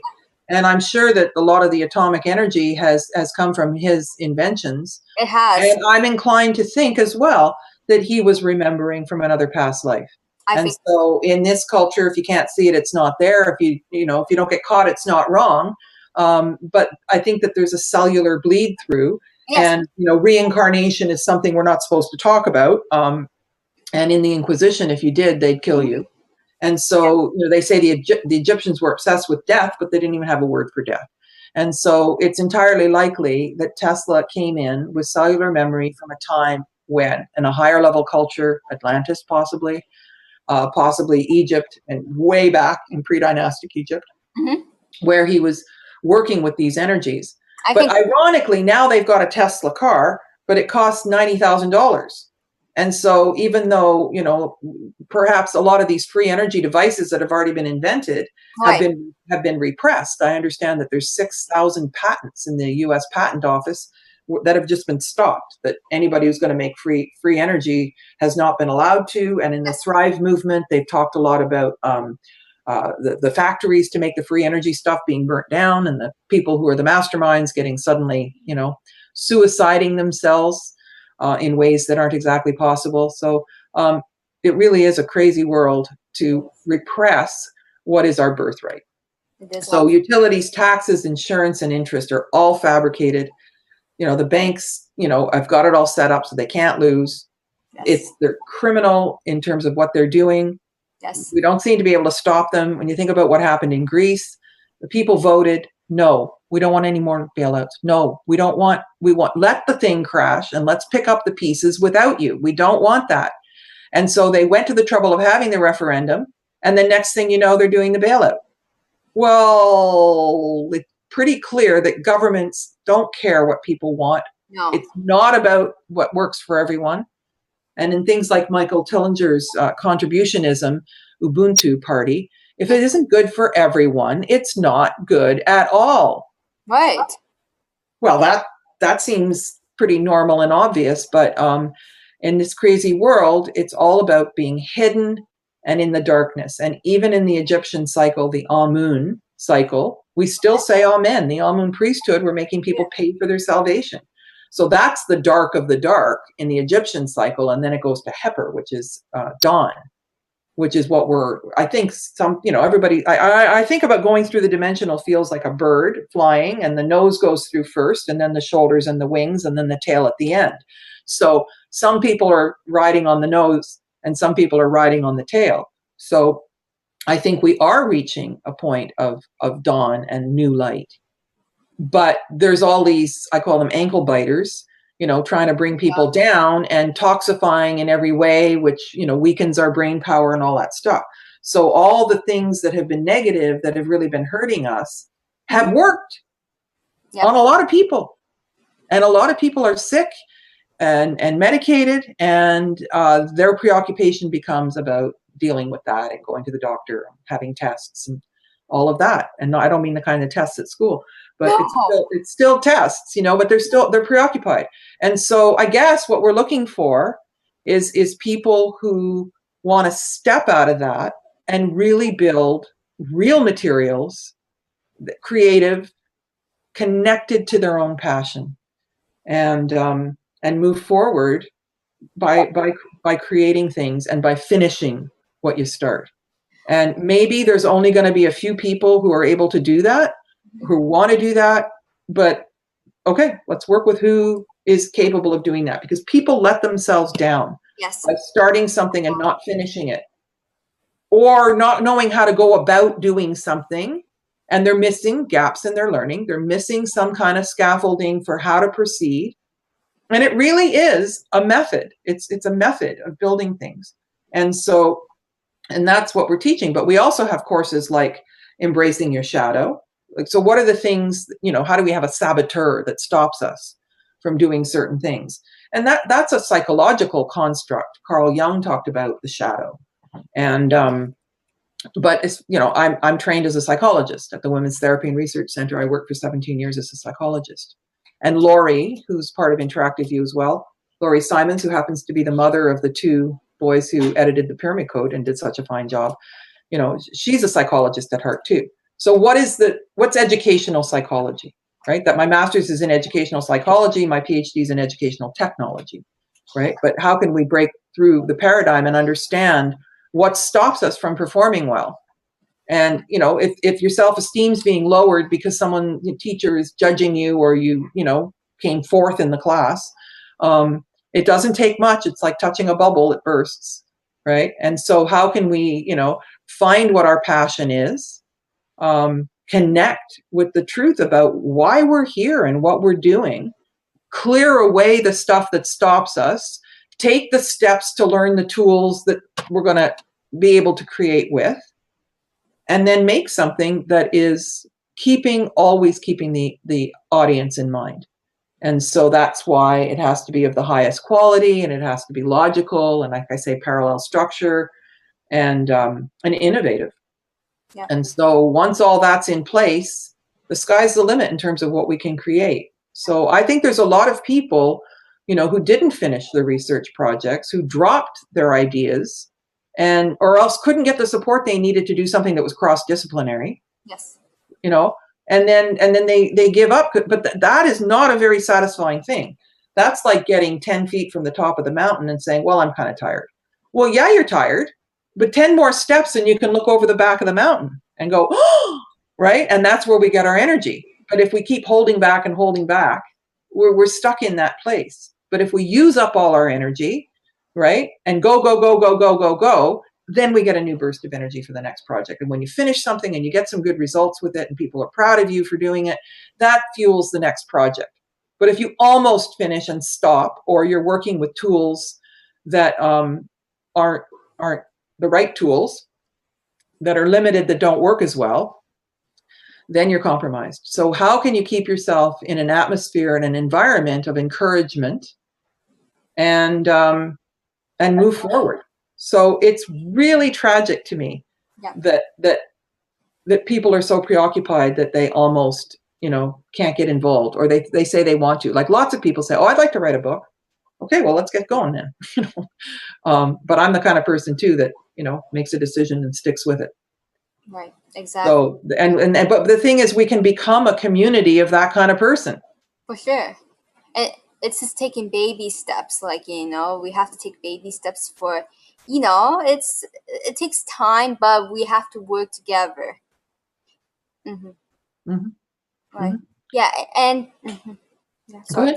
I thought you were about to say something. No, it's okay. But the school system actually made me feel always negative, right? I always had negative thoughts, right? That's all I had. But Interactive View makes you think positive about yourself and encouraged, right? So I've always felt positive with that Interactive View. Like I've always knew I could do good. I knew, like, I encouraged myself I could do better, right?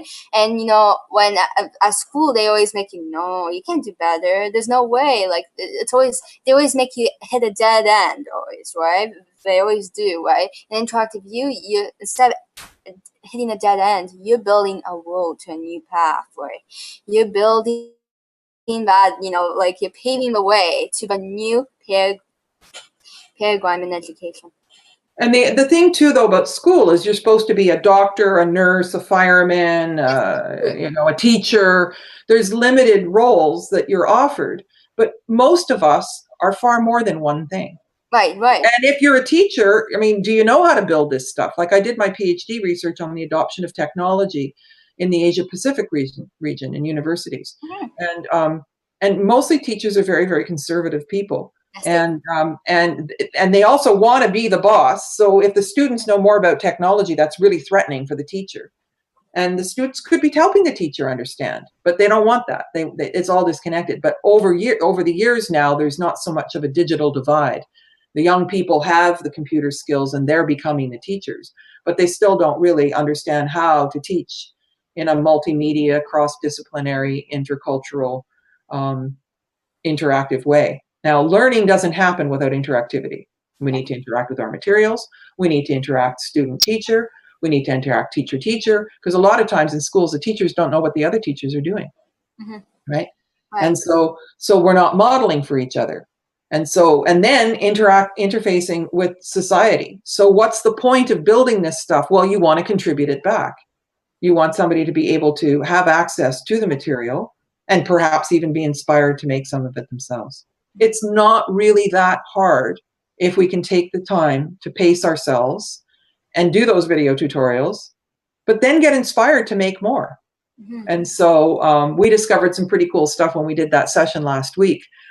Just to give an example, that they had taken a bunch of layers in Photoshop and built this character with, a different layer for every eyebrow, eye, earring, mouth, hair, neck, middle body, arms, and the whole thing. And there's this character animation function where you select the layers that you want to animate, and then you're in your camera, and then you move in a certain way.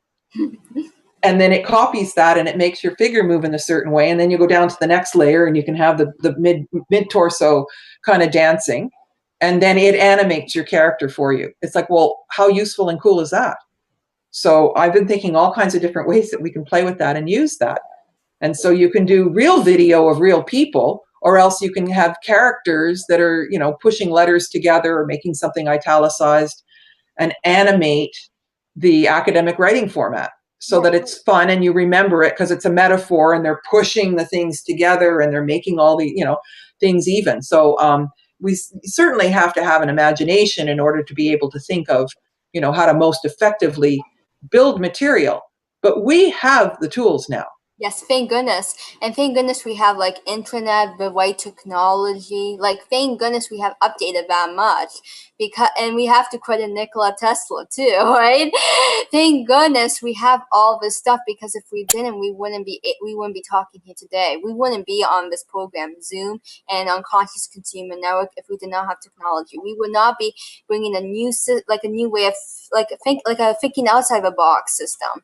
Instead, if we didn't have this, then we would be always with that same system, that old system. We need to get out of that old system. We need to create a change. And that's why the kids are the future, because their minds are not set at that age, and by the time they grow up, they know a different system, right? And they know they're free thinker. They think outside the box. They do they think outside of the box. So they do animation, they do books, that's what I'm doing too, right? I thought always outside the box. I always did, even at school, and that's why they always try to, I noticed they always were trying to dumb me down, don't think outside the box. That's not a good thing, right? That's why I always wanted to go homeschooled. I always did. I knew that was a way for me, right? I always did. Well, and I see you as a person who's not damaged by the school system. I mean, I did talk to you when you went back to school to quote unquote try it, and I could see it was just draining you and mixing you up. It didn't make sense at all. Yeah. But I would just like to spend a few minutes as we close here acknowledging Conscious Consumer Network TV and how they're sharing their technology with us, making a 24/7 live stream with the idea of a new paradigm in education, with various shows that are developing these points, and that we're in it together. We're sharing things amongst each other. we're going to be benefiting from each other's networks and the reach that these kinds of shows have. And hopefully it will be concretized to the point where it's useful for a lot of people, and that we can invite new people in to Interactive View. So anyone who's interested in Interactive View can go on the website and contact me directly, and perhaps open a dialogue about what you're interested in doing. And then we can customize a program for each person and then invite them into the live classes. So final words, and I just got the signal from here that we only have a few minutes left. And so I'd like to thank you very much for coming on the show and having so much to say, so many opinions, so much accomplished with your radio show, and so much in your future that you're ambitious about. I can't be prouder of anyone. I'm so proud of you, Natalie. Thank you. It's so sweet to say that. Thank you. Yeah. No, I'm bursting with pride. Yes. I can see it in your eyes. Yeah, for sure. So I wish you all the best in your future shows, and thank you so much for the insight that you've had, and we're all counting on you to be a rock star here. Yes, thank you. And for people to check out my website, go to www.crystalkidsradio.com. The book's name that's going to be published soon is called Decoding Lost Knowledge. And the website is just being constructed, just began, www.decodinglostknowledge.com. And please go to the first website I mentioned, www.crystalkidsradio.com. for the archives that I have posted, and for the upcoming interview with Dr. Sam Osmanagic. So that's www.crystalkidsradio.com. And you can also go to my YouTube channel to listen to my radio archives. And please stay tuned for more. I on the website to find out more. And everything is forming up, and it's taking baby steps to the destination. But I'm very excited about the research. And I thank you, Carmen, for giving me an opportunity to be at Interactive View. And I am very happy to be here. And I'm happy. I'm happy that I'm invited, and I'm just so happy. Thank you. Thank you. And on my end, I'm doing an Indiegogo campaign for The New Atlantis, which is a series that's following the Pyramid Code. And so I invite you to go to Indiegogo and type in The New Atlantis. So thanks to CCN for hosting this show. And we're signing off for today. Thank you. Thank you, everyone.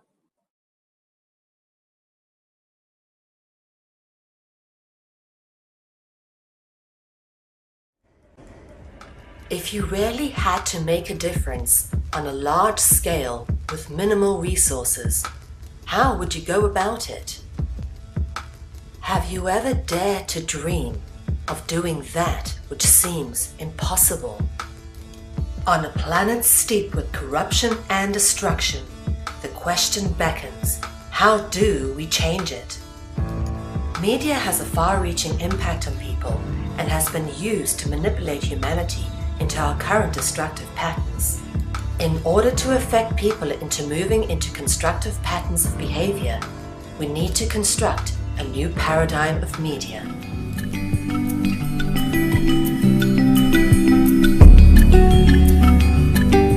Conscious Consumer Network has been created with the explicit intention of giving the amazing truth-seeking, solutions-orientated, alternative media a place to fully realize their true potential with a cutting-edge, high-tech professional media platform. In turn, some of the greatest freedom-seeking hearts and souls of our time have realized the true potential of what has been created and have come together to provide their insight and inspiration on CCN. Conscious Consumer Network has become a unique, interactive information and educational network which provides a free-to-view, live-stream, ultra-high-definition channel to the world and features 25 live shows a week and growing with the addition of multiple language broadcasts. CCN has features comparable with mainstream media, such as being able to pause and rewind broadcasts whilst being live-streamed.